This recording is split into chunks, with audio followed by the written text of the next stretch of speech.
You're listening to School Leadership Reimagined, Episode 51.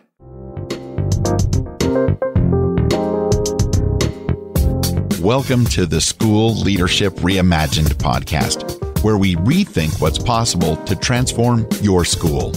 If you're tired of settling for small wins and incremental improvement, then stay tuned to discover powerful and practical strategies for getting every teacher in your school moving towards excellence.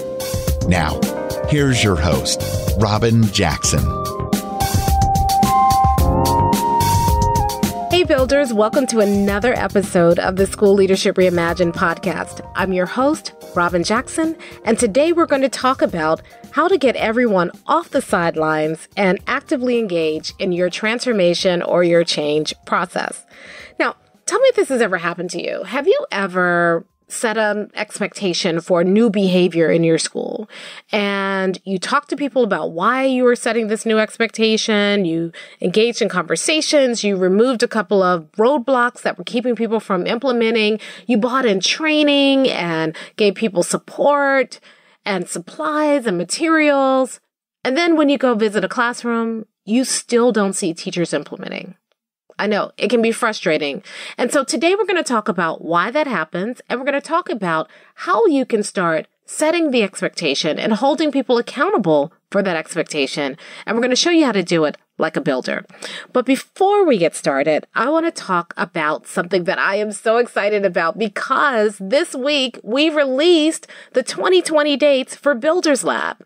So you can get all the dates at mindstepsinc.com/builders-lab, but you don't have to go there because I'm going to tell you. I'm going to tell you what the dates are. So the first date for 2020 is January 21 through 23, right here in Washington, D.C. We have a great hotel. We've been to this hotel before. It's right on the edge of Washington, D.C. and Virginia.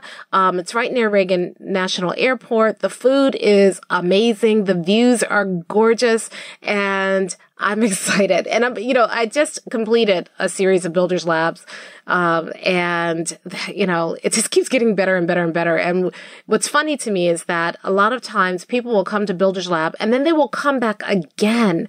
And, I used to worry about people coming back to Builders Lab for a second time, because I would think that, you've been, so you kind of know what it's about. Why are you coming back? But people always tell me that they come a second time, and some people will come a third time because there's always something new and they love hearing it again. They love hearing the material again and going through the material again.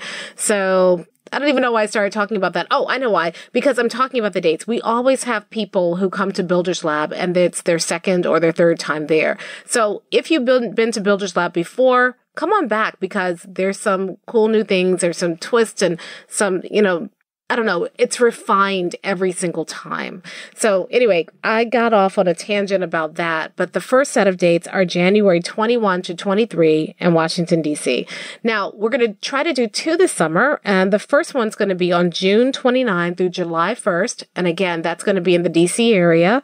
And then we're also going to do another one July 20 through 22nd. And we don't have the location for that nailed down just yet, so I'll keep you posted on that. And then the final Builders Lab of 2020 is going to be October 19 through 21st, and we're going to Las Vegas. So you can get all of those dates by going to mindstepsinc.com/builders-lab. That's mindstepsinc.com/builders-lab. And if you're listening to this sometime in the future and those dates have already passed, that link will still work. mindstepsinc.com/builders-lab, and you can find out when the next Builders Lab is coming up.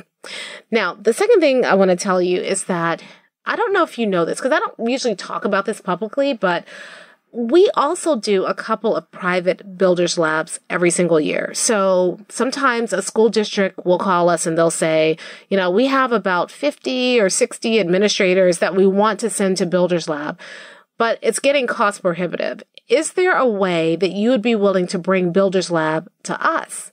And so we do, 2-3 private Builders Labs every single year, where we go to the district and we bring Builders Lab to you. And what's nice about that is that we can customize the experience so that it's designed to directly address some of the challenges that you may be facing in your district. So we don't do a lot, but if you are interested in bringing Builders Lab to you, then go ahead and give us a call in the office. And the number at our office is 1-888-565-8881. That's 1-888-565-8881. And ask for John. And John can talk to you a little bit more about how that works. And so if you want to bring Builders Lab to you, that's what you need to do. All right, so now let's talk about the expect stage. Now, for those of you who have been listening for a while, you know this is part of a longer series that kind of outlines the whole process for transforming your school, the whole process for change. And we started out in episode 47 talking about the excite stage. The first thing you have to do is you have to get people excited about the change. You have to help people understand why they're making the change, and you have to do it from their perspective, not from your perspective. And then we talked about, once you get people excited, in episode 48, we talked about, now you give people an opportunity to explore the change. Before you ask them to make it, surface the constraints, and you want to be intentional about finding out what is holding them back, what would get in the way, what are the barriers that they see, and then start removing those barriers. And then once you do that, in episode 49, we talked about now you can get people engaged. And that means providing training and support and resources that get people really prepared to be successful in the new change. You have to do all of that first before you get to the expect stage, or it doesn't work. And this is where a lot of us make the mistake. And this is why we have the frustration of saying, look, I'm ready for people to actually implement the change, but when I go into classrooms, I still don't see it. If you skip those first 3 stages of the transformation cycle, that's probably going to be your outcome. And I know it's frustrating, but it's because you didn't lay the groundwork for the change. You just ran in and had an expectation. And when that expectation isn't met, then you're disappointed. And the thing about expectations is this: if you set an expectation, but you don't set people up to meet your expectation, you are bound to be disappointed. So we have to make sure that we take care of those first 3 stages of transformation first. They're not superfluous. They are necessary. And if you do that, if you spend the time and energy doing that the right way, the expect stage is really easy. The expect stage is actually a culmination of a lot of the work. It's now we've talked about it during the first 3 stages, and now we're actually going to be about it in the classroom. And people are excited to actually start implementing and to actually start putting this change into place because they believe in it and they're ready. So we have to make sure we don't skip the first 3 stages. But even though you've laid the groundwork in the first 3 stages, it doesn't mean that everybody is going to meet your expectations right away. One of the frustrating things about the expect stage is that as a natural part of the process, there are going to be some people who, even by the time you get to this stage, they are still sitting on the sidelines. They didn't get excited during the excite stage. They didn't participate during the exploration stage. They paid lip service to the training. They didn't take advantage of the supports during the engage stage. And it's not until this stage that some of those people will get off the sidelines. So a lot of people get really frustrated and they think the process isn't working because they've done the first 3 steps of the process and they get to the expect stage and they go into some classrooms and they still don't see teachers implementing. But that is to be expected. No pun intended. That is part of this process. And so once you understand that, instead of getting frustrated about it, anticipate it, expect it, be ready for it. And there are 3 things that you can do at this stage to get those people who have been sitting on the sidelines so far actively engaged in the process. And so I want to tell you those 3 things today and show you how you can implement them in your school so you can get everybody who's been sitting on the sidelines, off the sidelines, and actively engaged in your transformation. Remember, the goal of the expect stage is really about getting the transformation implemented consistently and pervasively throughout your school. And what that means, consistently means that every time I go into a teacher's classroom, I see the new behaviors. And pervasively means that every classroom I go into, I see the new behaviors. So the idea of the expect stage is that by the time you're done, you should see consistent and pervasive implementation of your change. Now, here's a caveat. It may not be perfect, but you should see it every time. You should see everybody attempting sincerely the change. Okay, so what are the 3 things you need to do to make this happen? The first thing you need to do is you need to standardize the change. The number one reason why our expectations are disappointed is because if you have an expectation without an agreement, that leads to conflict. Let me say that again. Expectations without agreement lead to conflict. And so when people get to the expect stage, they don't clarify what the new normal is going to be. They don't explain what the new expectation is, and they don't get agreement from everybody about the new expectation. Instead, they just kind of start walking into classrooms with a clipboard, and teachers are doing what they think is expected, or they're not doing anything at all. And the administrator's just checking things off the list and dinging teachers. And, it becomes this contentious thing.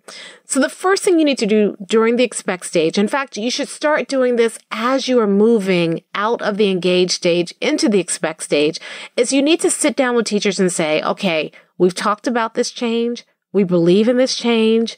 You've gotten support around this change. Now let's talk about what the new expectation is going to be. And then you lay it out. In fact, if you're really good, instead of just laying out the expectation, you're going to create that with the teachers. You're going to co-create the new expectations. We're going to sit down with the teachers, and instead of handing them a list of look-fors and ask-abouts, you can co-create those look-fors and ask-abouts with the teacher. You can leverage their expertise. They've been through their training. They're ready now to talk about this, and you can leverage their expertise to create a set of look-fors and ask-abouts that everybody can agree upon. If it's not an instructional thing, if you can set, what does the new standard look like? What is the new behavior? So let me give you an example. As you know, we do a lot of work around training teachers on how to implement rigorous instruction in their classroom. And one of the things that we teach teachers how to do is to create rigorous unit plans. So we start out by getting teachers excited about rigor, talking to them about why it's important, helping them understand what it is and how it can play out in their classroom, showing them the potential that rigor presents.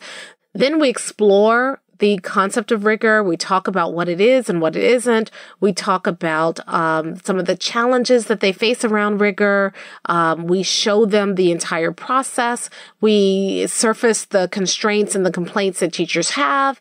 And then during the engage stage, we actually show them how to plan rigorous units. It starts out by interrogating their standards so that we can make sure teachers understand the standards and that they understand the thinking demanded by the standards.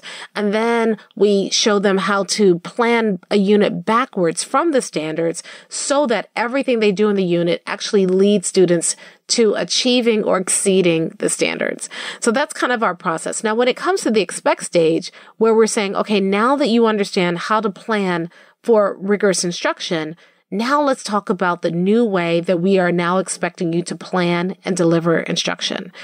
At this point, we are now going to move to rigorous unit plans, and we give them a template. We talk about what the template entails, and then we get teachers to agree that this is the new planning template they will use. Once we have that agreement, it's a lot easier to have the expectation. But not only that, it's a lot easier for teachers to meet the expectations because they clearly understand what those expectations are. Now, just because you say this is the new expected behavior doesn't mean that teachers are clear about what that expected behavior is. You need to sit down with teachers and say, here's a new expectation. Does everybody understand it? Does everybody agree with it? Or better yet, you need to sit down with the teachers and say, we've come this far in the process. What is a reasonable expectation now that we are in this point in the process that we can now say that we can see and expect from you consistently and pervasively throughout the school? And then co-create those expectations with teachers. I'm telling you, it's powerful when you do that, when you sit down and involve teachers in the setting of the expectation. It functions as an agreement. Remember, I always tell you, people don't tear down what they helped create. And if you can get teachers engaged in setting the new expectations It gives teachers an opportunity to be a part of the process. It leverages their expertise, their experience, their perspective, so that you have not only a reasonable expectation, but you have an expectation that can be supported by everybody, that is supported by everybody. So the first step is you need to standardize the change. The next step is that once you've standardized a change, now you can start monitoring the change and help everybody be accountable to what they've already agreed to. What that means is you're going to go into classrooms. You're going to look at what's happening. And the only thing you're looking for at this point is, do I see it or do I not see it? So in the example that I've been using about how we help schools move to more rigorous instruction, once teachers have agreed to planning units this way, the first thing that we're monitoring is now we're going to collect the units and just see, are teachers using the new unit planning process? They may not be perfect. In a lot of cases, they aren't. And we're continuing to kind of support them around that. But all I'm looking for is, do we see it? And then the next stage is, I'm going to start visiting classrooms. And I have your unit plan in front of me. Do I see you teaching according to your unit plan? That's it. So I'm not walking around with a clipboard and glasses and a checklist and, kind of chasing and checking and correcting people around the expectation. I'm simply going in and saying, do I see it or do I not see it? And then as an administrative team, you want to sit down and kind of look at whether or not you're seeing this consistently and pervasively. Are there teachers who still aren't implementing? Are there teachers who think they're implementing, but they're not implementing? And there are two different ways you're going to handle it. If you have a teacher who's just not doing it at all, then you can help that teacher be accountable. And notice I said help the teacher be accountable rather than hold the teacher accountable. Because when you're holding the teacher accountable, you only have a few tools. You can write them up, or, you can give them a warning and letter to file, and that creates a contentious situation. Helping them be accountable is simply reminding them, remember, we have this expectation and you were there and you also agreed to meet this expectation. So now what's going on? And there's a whole conversational format that we teach you at Builders Lab on how to do that. I don't have time to go into the whole format right now, but there is a conversational framework that you can use that reminds teachers of the agreement that you made, of the expectation that they were a part of setting, that helps them be accountable without fussing at them or writing them up or, creating a contentious situation or raising your own blood pressure.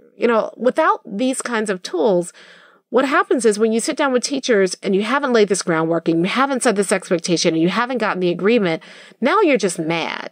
Now you're just going in and saying, we've done all this for the teachers and they're still not doing it. And then you're just mad.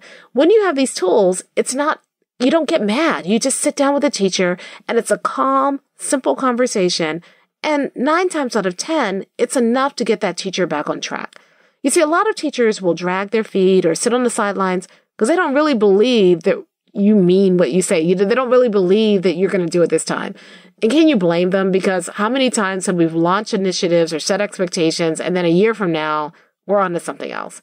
So this is not to blame the teacher. You don't go in judging the teacher because you have those agreements with the teacher, because the expectation has been set with everybody being involved in that process. It's a lot easier to help the teacher be accountable. So sometimes you're going to see teachers are not doing the behavior, and this is the point where you can help them be accountable. Other times you're going to see teachers doing something that they think is the expected behavior, but it really isn't. And for those teachers, you're going to do the third thing. And the third thing is you're going to provide additional support and feedback. Now, I want to say something about additional support and feedback, because this is where a lot of people get frustrated. You see, there's some teachers who, during the engage stage, when you are offering all of this support and non-evaluative feedback, they weren't taking it seriously. They went to the training and they sat in the back and took a nap. You gave them feedback and they didn't bother to do anything about it. And now that you're at the expect stage and the stakes are higher and the accountability is greater, all of a sudden these teachers realize, wait a minute, they're serious. This is really happening. And those teachers who didn't engage in the support at the beginning now need support. And a lot of administrators get mad at this point because they said, they got support, I gave it to them, and they didn't take advantage of it. So now they need it, and now I've got to go back and give them support again. Look, it's a part of the process. Just anticipate that this is going to happen and be prepared with the training. Remember, the goal of this stage is to help everybody get off the sidelines and get engaged. And so focus on that. Focus on maybe they didn't engage in the training during the engage stage, but they're ready for it now. Yay! That's good. Give them the training they need so that they can implement. The goal is to get everybody implementing consistently and pervasively. So don't get caught up on the fact that they didn't take advantage of the training before. Get excited about the fact that they're ready for it now. And sometimes it takes people this long to get ready. So just be prepared for it and don't let it stress you out. Know that this is a part of the process. So let me run down the process again, the 3 things that you need to do. The first thing you need to do is you need to standardize a change. It's better when you do it with teachers and you actually get their agreement. Okay, this is what the new normal is going to look like. This is the new expectation when I go into your classrooms now. And the teachers are part of that process because expectations without agreement lead to conflict. So you want to get agreement around the expectations. Once you've gotten the agreement, now you can monitor the process and help people be accountable. And then finally, you can provide additional feedback and support so that you can help people not just implement consistently and pervasively, but now start to implement with fidelity. And so that's it. That's the expect stage. Remember, it's pretty simple when you've laid the groundwork first during the first 3 stages of the transformation process. It becomes a lot more complicated when you don't invest in that work. And usually when I'm working with our clients and they are frustrated at the expect stage, we usually find that they didn't do the groundwork ahead of time. But if you lay the groundwork, the expect stage is simple. And not only is it simple, it's also stress-free because you've anticipated where teachers are, you're prepared for the process, and I do think this is a hidden benefit of it, you actually start seeing the implementation. And people are excited to implement. Most people are not going to drag their feet if you've laid the groundwork right. In fact, they're going to be excited to be implementing. They're going to be excited to have you come into their classrooms so that you can actually see them doing the thing that they've been working on doing, the thing that they helped kind of standardize and create and set the new normal. Because they've been involved in that process, they're going to be excited when you come see it. They want you to see it. They're also going to be excited that they're actually doing it and they're seeing the results for kids. So rather than being the part of the process that you're dragging people towards the goal, the expect stage becomes a part of the process where you can begin to actually see results, where you can actually see people start to implement, where you can actually try the thing that you've been preparing to try and start to experience the benefits that you said you were going to experience when you implemented the transformation to begin with. So it doesn't have to be a stressful thing. The expect stage can actually be a pretty joyful part of the transformation process. That's, of course, if you do the expect stage like a builder. All right, let's talk about next time. We are winding down. We only have 2 stages left. We have the evaluate stage and the extend stage. So next time, we're going to talk about how you implement the evaluate stage without stress, without heartache, without tears. How do you implement the evaluate stage where you set people up to be successful and you can now celebrate your success? You can now start seeing tangible results. We'll talk about that next time. Thank you for listening to the School Leadership Reimagined podcast. For show notes and free downloads, visit schoolleadershipreimagined.com. School Leadership Reimagined is brought to you by MindSteps, Inc., where we build master teachers.